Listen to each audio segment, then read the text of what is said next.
Greetings everyone and welcome to the Week 8 overview for our FastTrack English class.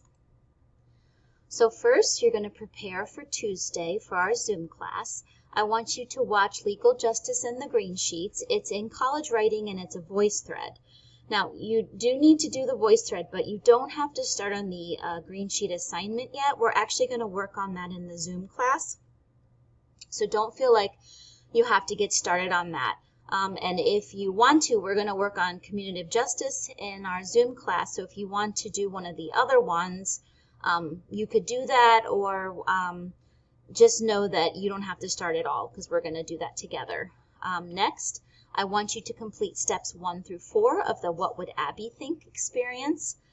It involves some research, so you'll probably need about 2 hours to do those steps 1 through 4, so please just make sure you allow for that.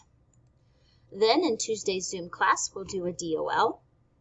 I'm going to help you with the green sheets. We're going to do communicative justice green sheets together, and I'll go over how to do it and some tips. So make sure you've got your expository text and the story, The Emperor's New Clothes. Make sure you have that, and printed the green sheets. And I've linked all of those things in the Zoom class folder so that you don't have to dig in college writing to get those out.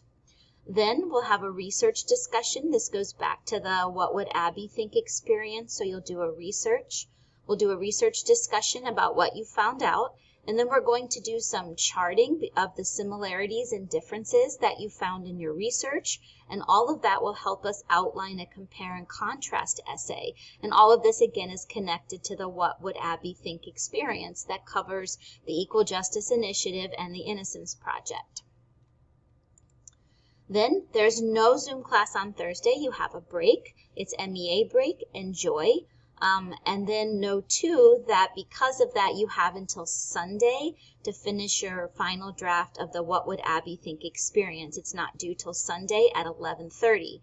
I said here, but get it done Wednesday, then you don't have to worry about it. Although I will tell you the due dates in college writing didn't change, so it could be that you want to get all of those done first, and then that you have Sunday until Sunday night to get your What Would Abby Think. So maybe you will wait, up to you. So I'll see you in Zoom on Tuesday. Remember that MEA break is during week 8, which means there's no classes on Thursday or Friday of week 8, so it's a short week. Have a great weekend and get ready for our short week. Let me know if you need anything.